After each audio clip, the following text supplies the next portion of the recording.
नमस्कार, मेरा नाम वरुण शंकर गुप्ता, मैं भारतीय शिल्प संस्थान में प्रोफेसर हूँ और आज इस मूक का श्रृंखला में हम पढ़ेंगे आमेर का जो किला है उसमें लकड़ी का जो काम है, लकड़ी के दरवाजे, उसके कारीगरी और उसके निर्माण शिल्प के ऊपर। नमस्कार, मूक श्रृंखला का ये विशेष चरण जिसमें हम आमेर किला और किले के लकड़ी के दरवाजे का निर्माण शिल्प के बारे में चर्चा करेंगे। इसमें आप सबका स्वागत है। ये हमारा विषय विस्तार है और जैसे कि आप देख रहे हैं हमारा विषय 3 खंड में बटा हुआ है। पहला खंड में हम आमेर का इतिहास के बारे में चर्चा करेंगे, दूसरे खंड में हम स्थापत्य कला और निर्माण शिल्प के बारे में चर्चा करेंगे, जिसमें हम दरवाजे का प्रौद्योगिकी, शिल्प और उसके विशेषताएं के बारे में चर्चा करेंगे और ये सब के साथ हम विषय का उद्देश्य और निष्कर्ष के बारे में भी चर्चा करेंगे। अगर इतिहास को हम पढ़ें तो आमेर किला का जो निर्माण का समय बोला जाता है या तो आमेर का समय जो बोला जाता है वो 954 साल में शुरू हुआ था और इसका निदर्शन हमें प्राचीन शिलालेख से मिलता है। का किला अरावली पर्वत श्रृंखला का एक घाटी में स्थित है और ये समुद्र तल से बहुत ज़्यादा ऊंचाई पर नहीं है। आमेर किला का जो निर्माण शिल्प है ये भारतीय वास्तुकला का अनुसरण करता है। इसमें अगर देखेंगे वास्तुकला को तो वास्तुकला में स्थानीय, क्षेत्रीय और सांस्कृतिक परंपराओं का एक आवश्यकता इसमें जुड़े हुए हैं और सामाजिक परंपराओं भी वास्तुकला के साथ जुड़े हुए हैं।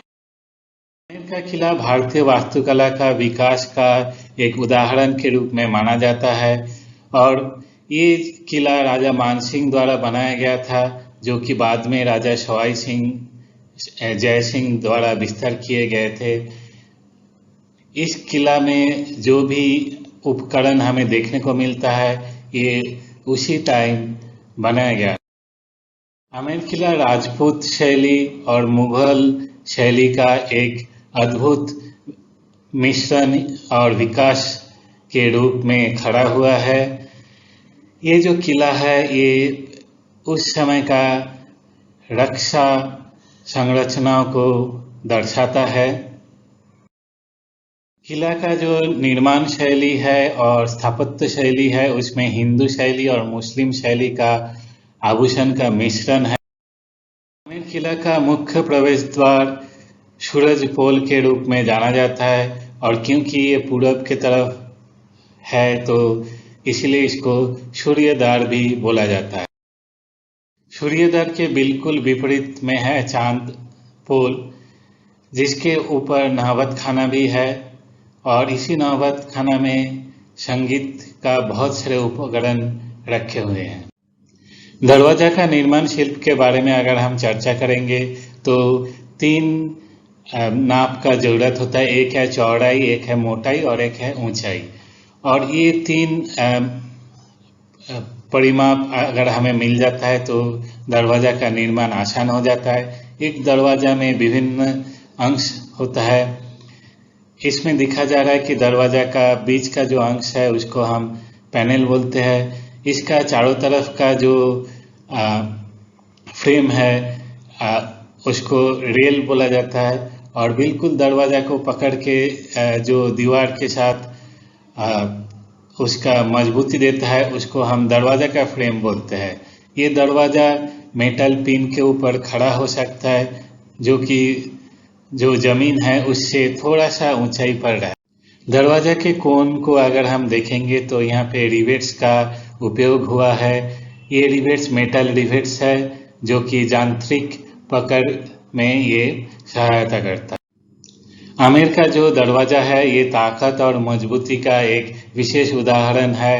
ये दर्शाता है कि उस समय जो राज परिवार थे और उनके जो शत्रु होते थे उन शत्रुओं के हाथ से किला और किले के अंदर जो रहते थे उनको रक्षा करने के लिए इस दरवाजा का क्या भूमिका है।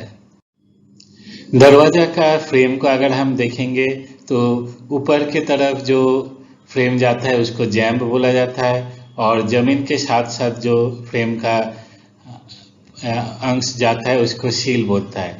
जैम्ब और सील एक कोन पे मिलता है। आमेर का दरवाजा में लकड़ी और धातु का इस्तेमाल किया गया है। दोनों ही क्षय प्रतिरोधी है, इसीलिए आज 250 साल बाद भी ये दरवाजा मजबूती का एक विशेष उदाहरण के रूप में रह गया है। दरवाजा को पकड़ने के लिए चौखट का आवश्यकता होता है, और जैसे कि इस तस्वीर में हम देख रहे हैं कि दरवाजा के बाहर की तरफ एक चौखट है और उसमें से एक पत्थर का चट्टान जैसा निकल के आया है। दरवाजे के कोण या तो जहाँ चौखट है वहाँ पे विशेष प्रावधान दिया गया है ताकि दरवाजा का जो वजन है वो इस पे टिक सके। दरवाजा में लकड़ी और धातु का इस्तेमाल किया गया है। हमें पता है कि लकड़ी पानी में अगर रहता है तो इसका सूजन होता है, और जैसे ही पानी निकल जाता है तो इसमें संकोचन आता है।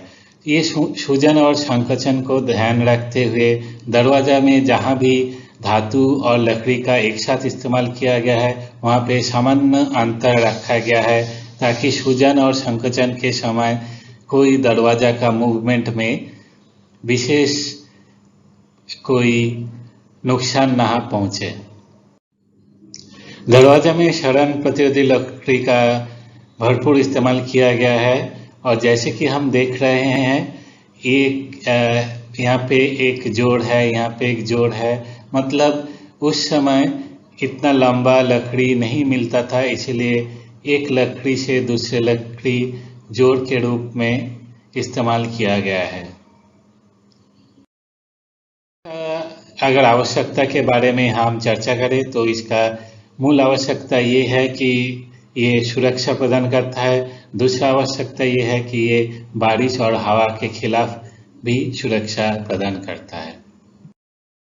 दरवाजा का कोण को अगर देखेंगे तो ये टेनन मॉर्टाइज जॉइंट का एक अद्भुत उदाहरण है, जिसमें लकड़ी का चट्टान जो चौखट से आया है उसमें छेद करके दरवाजा का जो कोण का अंश है जिसमें धातु का चादर का इस्तेमाल किया गया है वो इसके सहारे इस चट्टान के ऊपर खड़ा हुआ है। तो आइए अभी हम इस चरण के निष्कर्ष में आ गए। हमने देखा कि राजपूत शासक ने विभिन्न समय मुगल मनसबदार के रूप में कार्य किया, और इसके लिए उनके वास्तुकला और निर्माण शैली में मुगल समय का प्रतिफलन हुआ है। राजपूत शासकों ने जो भी निर्माण कार्य किया था उसमें मुगल शैली का मिश्रण दिखा गया है, और ऐसा भी हम सोच सकते हैं कि उस समय जो कारीगर ये महल बनाए थे, किला बनाए थे, दरवाजे बनाए थे, उन्होंने जाने अनजाने में मुगल शैली से प्रभावित हुए और इसका प्रयोग किए। और ये जो कारीगर थे ये उस समय के काफ़ी जाने माने कारीगर, कुशल कारीगर होते थे, जो कि अपने पिता प्रपितामह से उनका प्रशिक्षण मिलता था, और इसीलिए वो ये महल या तो किला बनाने में आ जाते थे। और आपके लिए ये 3 सवाल है। दरवाजे का उपयोग क्या है, दरवाजे में आवश्यक सामग्री क्या होता है, और आमेर किला का महत्व क्या है। धन्यवाद, हम आगे फिर मिलेंगे। धन्यवाद आप सबको इस श्रृंखला में योगदान करने के लिए। हमें आशा है कि आपको कुछ सीखने को मिला है। अनेक धन्यवाद।